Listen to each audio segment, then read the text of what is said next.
But no matter how deep the potential liking, it is impossible to open up completely to a man who is dangling your daughter's potential defloration between his legs.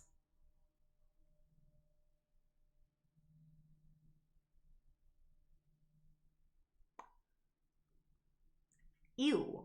So, that was a weird thing to say. That was a weird thing to say. Hello, the time has come for my April reading wrap up. In April, I read 10 books. I figure I'll start with the ones that I didn't already talk about in other videos, and then I'll do a quicker wrap up on the ones that I've already gone into a lot of detail with. The first one I want to talk about is called Psychic Teenage Bloodbath. And, okay. Psychic Teenage Bloodbath is by Carlton Lee. Now, this one was so much fun, sincerely. Like, this is the type of book that if you're just looking for a really fun, gory time, this is like the perfect book to pick up. The basic plot is that you have two girls who are in high school. You have a girl named Susan and a girl named Charlie. They are in a lesbian relationship, but they're keeping things kind of under wraps because it's, controversial still, and they were not ready to be out in the open.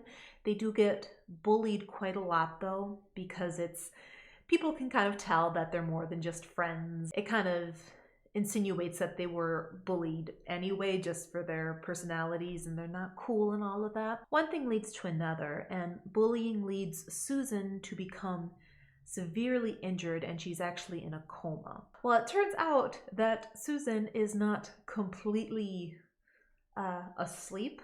Like, she's in a coma technically, but her mind is still there. With time, her anger over what happened to her that caused her to be in a coma in the first place, not being able to be with her girlfriend, just all this anger and fury, it kind of goes a little bit Carrie-ish. It kind of becomes like this revenge tale on her bullies. It's such a fun, gory story. There is a second one too that I haven't read yet, but I definitely plan to. So this one was not hard to read at all for me personally. It was just fun. The title is perfect. The title tells you everything you need to know about this book. The next one that I want to talk about is by an author that I did talk about earlier this month. I did read Haunting and Hunting Adeline by H.D. Carlton, and I will talk about those in a minute. But first I want to talk about another book that I read by that same author, and this one is called Does It Hurt? I intentionally wanted to read this book because I was curious what her writing style was like outside of the Haunting Adeline universe, I guess. It is an enemies to lovers romance. Our characters are Enzo and Sawyer. Now, Sawyer, we don't know in the beginning of the book why, but she is on the run from the law. She has gotten herself into some kind of trouble and she has fled the country, which is where she meets Enzo. Enzo is supposed to just be this hookup in the beginning, but she does something to kind of take advantage of him, and that's kind of where the enemies parts comes in. One thing leads to another. They get stranded on this little island where there is just a lighthouse and a man running the lighthouse. Their emotions towards each other are very, very intense. Both of these characters come across as kind of unlikable in the beginning, to be honest. It definitely still has some of the essay fantasy elements that are found in the other books from her that I've read. I'm kind of picking up on the vibe that may be just her thing. I don't know that for sure though. It's just like the story of them, their relationship developing as they are isolated and they're trying to get off of this island. The man, my favorite part of this whole story, and the thing that I truly learned about our author from this story, the man who runs the lighthouse has a peg leg. And I thought that was just precious. Like H.D. Carlton, what I learned about her from reading this book is that she is definitely a pervert, but she also has some whimsy left in her, Like she's got some whimsy, and she wants her little like sailor lighthouse guy to have a peg leg. And I love that for her. I love that for her. As far as did I enjoy it, my experience with this author is that it's not like these are great stories per se. It's kind of a guilty pleasure though. And I don't know if it's just as simple as that there's a lot of smut, because I've certainly read other books with a lot of smut that I found really boring. I do think that's a bit of an oversimplification. But there is something about her books though that does keep you turning the page. So I mean, that's more than a lot of authors can say. So credit to her for that. So since I'm talking about that author anyway, I might as well kind of just jump into the other books that I read by her. I read Haunting Adeline and then the sequel to that, Hunting Adeline by H.D. Carlton. So in Haunting Adeline, our main character, Adeline, has a stalker. And her stalker just happens to be this really hot guy, because of course she ends up falling in love with him. It starts off with him literally breaking into her home and assaulting her, and despite that, she is into that. That this is very much a fantasy book. So she is into that, and so it happens to work out that they are able to develop a romantic relationship that is deeper than just physical. You know, there's a lot of like little plot points that don't really go anywhere, but that is the gist of the story. It is dual perspective between her and her stalker. What is his name again? Zaid. So her stalker is Zaid. So it does jump back and forth between her perspective and his perspective, which also gets into not just him stalking her, but also his job as a hacker who runs an organization trying to end human trafficking.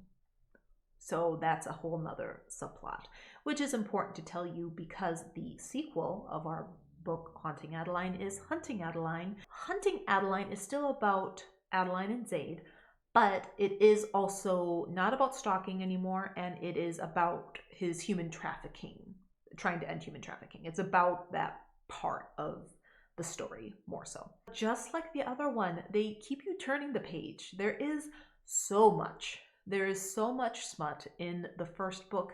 The second book, there is a lot of SA. There is less smut, but the last 25-30% of the book, there is a lot of smut. So if that's why you want to read those books or why you're interested, just keep that in mind, that it's smut, but it's like that type of smut. And in the second book, it doesn't really, it's just SA, and then in the back half is where all of the smut is. So if that's what you're here for, then keep that in mind. I don't regret reading them. I actually personally enjoyed the second book more than I enjoyed the first one, but you would really need to, I feel like you would need to read the first book to be able to enjoy the second book. Okay, so my last video, I talked about 6 different books by Rath James White. I did a whole video really diving into these books, so I am going to keep it kind of vague here. All of these are extreme horror. I read Fight for Me. Fight for Me is a book about a woman, a very large, strong woman. She's like over 6 foot. She fights like UFC and stuff like that. And she is sick and tired of the men who are interested in her being submissive and being like wanting her to dominate them. She wants to be dominated. So she sets up a competition for men to come and literally fight each other to be with her. And whoever wins the competition has to fight her. And if he beats her, then he gets to have her. So yeah, that's the basic premise of the book. This book has a lot of smut in it. Has a lot of smut. It does have some gore. I enjoyed that story just fine. I think out of the ones that I read from this author this month, that was probably my least favorite, but I still liked it just fine. Next up, we have Rabbit Hunt. Now, Rabbit Hunt is about 2 groups of people. You have a group of Black men who like to go rabbit hunting. And when they go rabbit hunting, what that means is that they are going to arrange this big hookup with a bunch of white women. And they are going to hook up with them, and then afterwards they plan to unalive them. In the name of reparations, they are going to unalive these women. They are specifically intending to target women, white women, who just want to fetishize them. That is why they are arranging these hookups, that these are white women who are otherwise very racist, not respectful, good people, but they want to hook up with these black men. So they want to target those women in theory and then hook up with them. If they're going to be fetishized anyway, they might as well enjoy it. And then they get to have fun and get rid of them afterwards. So that is one group of people. And then you have another group of people who are just like young adults who happen to run into this group of men at a gas station, and one of them says something racist and stupid. And so after this group of men go rabbit hunting, they're gonna go and track down that group of friends that were trying to go to a cabin or whatever. Out of the ones that I talked about, this one does have a lot of layers to it in terms of like social commentary on race, racial relations. I go into a lot more detail in that other video, so if that's something that's like interesting to you, I would probably just watch that, because I don't want to spend too much time just repeating myself. But that one I thought was really, really interesting. I really, really enjoyed that one. It does have all the things that you're looking for, though, if you just want like a gory extreme horror book and you're not really looking for social commentary, like you can definitely read it just for the story without having to get too heavy on the other stuff. Next up, we have Hardcore Kelli. Hardcore Kelli is about a woman named Katie. She's like in her late 20s. She's a boxer. She's down on her luck. She's not doing well. She ends up going back home, at which point her younger sister convinces her to dress up as this character, Hardcore Kelli, for Halloween. And it kind of becomes this thing where this woman kind of allows this character of Hardcore Kelli, who's not exactly a superhero, but she's supposed to be like this comic book character who's super badass and stuff. She kind of allows Hardcore Kelli to take over as this alter ego. And things just become increasingly insane. She becomes increasingly unhinged throughout the story. So that one, also very fun. Very fun story. I enjoyed that one. Okay, Population Zero. Now, this one is about a man named Todd who works at the welfare office, and he is an environmentalist, and like an extreme environmentalist, and he is very concerned about overpopulation. And as a result of that, he is becoming increasingly agitated by the people coming into his office who, keep getting pregnant, keep having children, wanting more welfare, can't afford to take care of the kids that they have, are addicted to drugs, and their kids obviously suffer for that, are being born with issues and whatnot. And so he kind of tries to take matters into his own hands about this.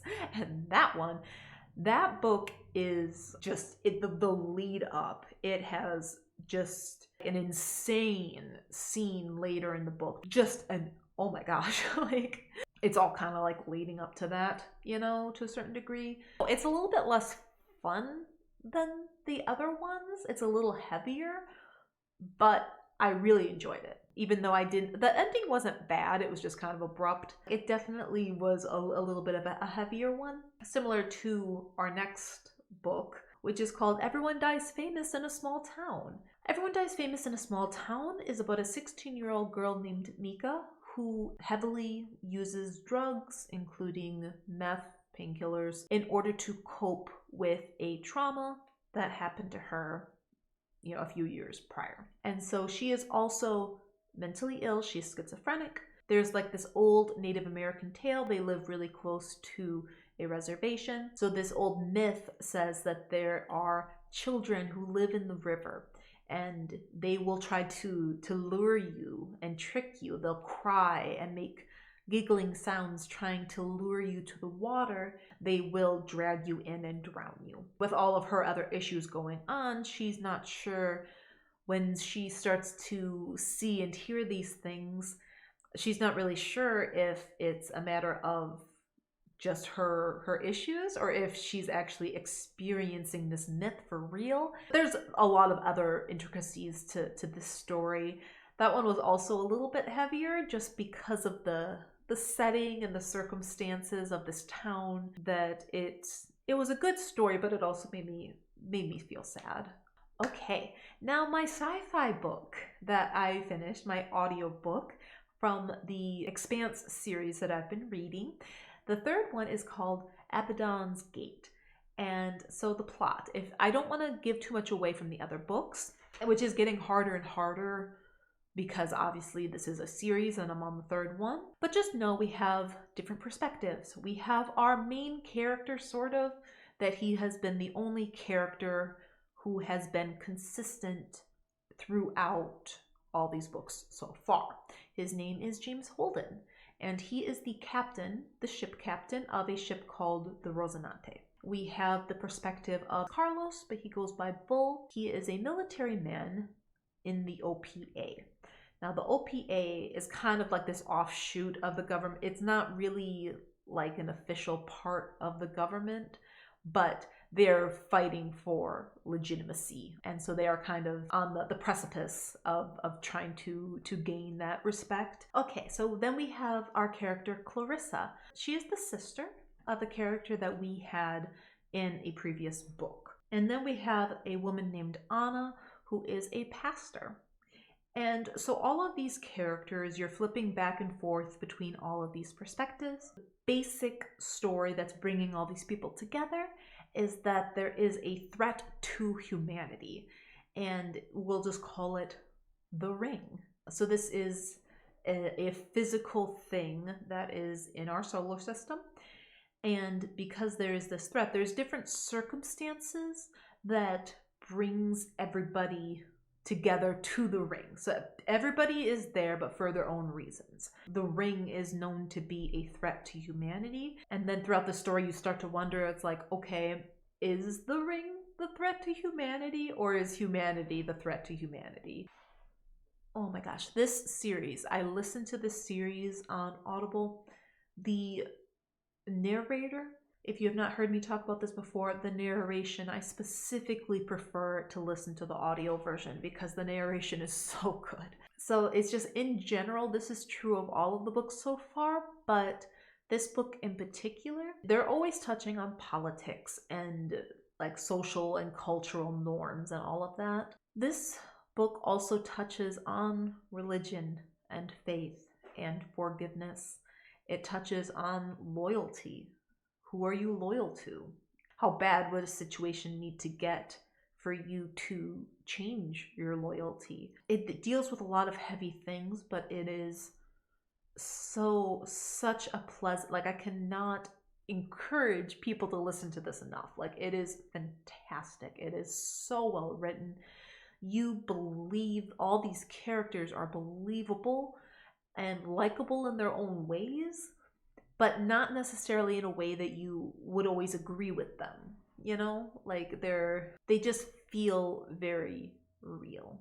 The story is written in a way that just keeps you it's very, very compelling, despite the fact that this is a very long series. I forget how many books are in the whole thing, but it's a lot. And this is the third one only. So there is like this sense of foreboding, knowing that there's still so much left to go. And it was just as good as the other two. Imagine having all those different perspectives with those kind of backgrounds. The religious pastor, and then the military guy, and then this, you know, woman who had like a family member and she's got like a chip on her shoulder because of, you know, some bad stuff that happened to her family. And yeah, just like this revenge story, but it evolves over time, and it's just like, oh, it's so good. It's so good. So you should read it, or you should listen to it specifically. I had this plan and this plot that every single month I was going to read a Stephen King book, and that has not been going well. It is not. I successfully have read 2 Stephen King books so far this year, and it is going into May, so not going well. Not because the books are bad, mind you, I am simply not going through them fast enough. I can't really force myself to read something if I'm not in the mood, or if it's just like Like, I just can't sit down and read Stephen King for 6 hours, you know? And so I'm supposed to be reading Salem's Lot. I am that far. So, you know, just full transparency, I'm enjoying it just fine. I'm enjoying the book. It's not that it's bad. It's not that at all. I'm too slow. So I'm just gonna be real with you. I'm gonna have to like revise the plan. So I am going to do my random selection for the next Stephen King book, but I'm only really doing that so that if I do finish this one in like 2 weeks or something, then I have another one I can pick up. But this one might take me all of May. I really don't know. But whenever I am done with Salem's Lot, the next Stephen King book shall be selected with sushi pencil case. Our random paper? Oh, hell yeah. Okay, so after Salem's Lot is done, I will be reading both Rage and The Body. I combined these because The Body is just a short story and Rage is just pretty short for Stephen King, so that's why I combined them. So, I mean, I'm pretty motivated to read that because I love Stand By Me, which is the movie that's based off of The Body, and I'm just very curious to read Rage. So, you know, that will be coming up whenever I'm done with Salem's Lot. I will finish that first. This is a judgment-free zone, okay? Like, we talk about a lot of weird stuff here, so if I'm not gonna sit there and judge people for their kinks and their smut and all of that stuff, then you don't judge me for being a little slow, okay? If you're still here, thank you so much for watching. I really do appreciate it. And maybe I'll see you the next time around. Bye. This is about a man, or it's not. Let's try it again. So,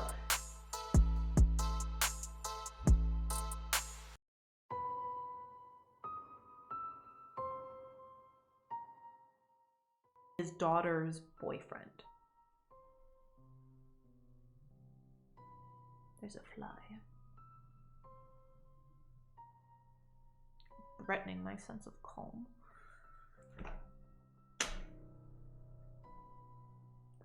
Come at me. Come at me. Ooh, you better not. Oh my god, are you fucking kidding me? Get out of here. Show yourself. Coward. Just land. Just let me wrap this up.